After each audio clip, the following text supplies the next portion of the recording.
তাদেরকে আমাদের মাথা তাজ করে রাখবো। এটা টুটের কথা নয়, এটা বুকের কথা। এ পর্যন্ত আমরা কোনো চাঁদাবাজি করি নাই, আমরা কোনো দখলদারি করি নাই, আমরা কোনো দুর্নীতি করি নাই, আমরা মামলা দিয়ে মানুষকে হয়রানি করি নাই, আমরা কারো উপর ব্যক্তিগতভাবে প্রতিশোধ নেই নাই। এই শহীদ পরিবারটি ভালোবাসা দিয়ে আমাদেরকে এখানে গ্রহণ করেছেন। আল্লাহ তাআলা এই পরিবারের এবং তাদের উসিলায় এই এলাকার সমস্ত মানুষের মর্যাদা বৃদ্ধি করে দেন। আমরা অঙ্গীকার ব্যক্ত করছি,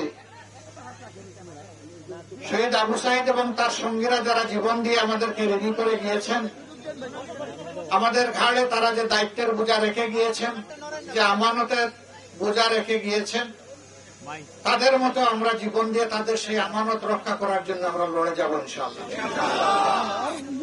তাদের যে আকাঙ্ক্ষা, যে প্রত্যাশা ছিল একটি দুর্নীতিমুক্ত, সন্ত্রাস মুক্ত, ফেসিবাদ মুক্ত, দুঃশাসন মুক্ত, আধিপত্যবাদ মুক্ত একটি মানবিক বাংলাদেশ গড়ার, যে বাংলাদেশে সকল ধর্ম বর্ণের মানুষ মিলেমিশে শান্তিতে বসবাস করবে এবং যার যার যোগ্যতা অনুযায়ী, দক্ষতা অনুযায়ী জাতি গঠনে, উন্নয়নে অবদান রাখবে, এখানে কোনো ধরনের বৈষম্য হবে না।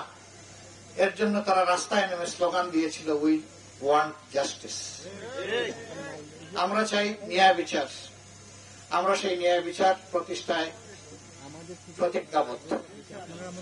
আল্লাহ আমাদের এই কমিটমেন্ট পূরণ করার তৌফিক দান করুন। আমরা তাদের স্বপ্ন বাস্তবায়নে কাজ করে যাব ইনশাআল্লাহ। আমাদের নিজস্ব কোনো এজেন্ডা নাই। আপনারা দেখেছেন 5 আগস্টের পর থেকে 24 সালের এ পর্যন্ত আমরা কোনো চাঁদাবাজি করি নাই, আমরা কোনো দখলদারি করি নাই, আমরা কোনো দুর্নীতি করি নাই, আমরা মামলা দিয়ে মানুষকে হয়রানি করি নাই, আমরা কারো উপর ব্যক্তিগতভাবে প্রতিশোধ নেই নাই।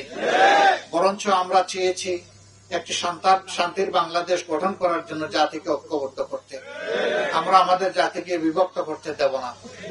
এই বিভক্তির অবসান ঘটানোর জন্যই আমরা 10টি দল একত্রিত হয়েছি, 10 মিলে আপনাদের সামনে এসেছি। আমরা বাংলাদেশের 300 আসনে পারস্পরিক সমঝোতার ভিত্তিতে বিভিন্ন দল থেকে আমরা প্রার্থী দিয়েছি। এখানে আমার সাথে কিছু প্রার্থী আছেন। বিশেষ করে এই আসনে 10 দলের পক্ষ থেকে যাকে দেওয়া হয়েছে, একজন মুফাসসিরে কুরআন, বিশিষ্ট আলেমে দ্বীন, সারা বাংলাদেশের মানুষ যাকে মহব্বত করে, যাকে চিনে, সেই রকম একটা কণ্ঠ, একটা ব্যক্তিত্ব আপনাদেরই এক সন্তান আপনাদের কাছে আমরা দিয়েছি। আমরা আশা করি আপনারা তার পাশে থাকবেন। তার পাশে থাকার মানে বাংলাদেশের পাশে থাকা, তার পাশে মানে যুবকদের প্রত্যাশার পাশে থাকা, তার পাশে থাকা মানে মা বোনদের নিরাপদ একটা বাংলাদেশের একটা ঠিকানার পাশে থাকা। আমরা কথা দিচ্ছি, জীবন যাবে, অন্যায়ের কাছে মাথা নত হবে। যেভাবে আবু সাঈদরা বুক পেতে দিয়েছিল, দেশের জন্য ওইভাবে বুক পেতে দিতে রাজি আছি, কিন্তু দেশের 1 ইঞ্চি জমির সম্মান কারো কাছে বন্ধক রাখবো না। আল্লাহ যেন এই তৌফিক দান করেন। আমরা এগিয়ে যাব, সবাই মিলে এগিয়ে যাব ইনশাআল্লাহ। সাংবাদিক বন্ধুরা আমাদের পাশে থাকবেন, সহযোগিতা করবেন। আজকে এতটুকুই। আল্লাহ তাআলা এই এলাকার উপর শান্তি এবং রহমত বর্ষণ করুন। আবু সাঈদের উসিলায় এই এলাকাকে আল্লাহ তাআলা সম্মানিত করুন। আল্লাহ আমাদের দেশকে সম্মানিত করুন। তার বিচার চলছে, আমরা চাই অতি দ্রুত সেই বিচারের কাজ সম্পন্ন করে দোষীদেরকে শাস্তি নিশ্চিত করা হোক। এই ব্যাপারে আমাদের অবস্থান একেবারে স্পষ্ট। আর পরিবারের সুযোগ সুবিধা যেটা বলছেন, সবচেয়ে বড় সুযোগ সুবিধা হলো আমরা তাদেরকে আমাদের মাথা তাজ করে রাখবো ইনশাআল্লাহ। এবং এটা বাস্তবে দেখবেন ইনশাআল্লাহ। এটা টুটের কথা নয়, এটা বুকের কথা।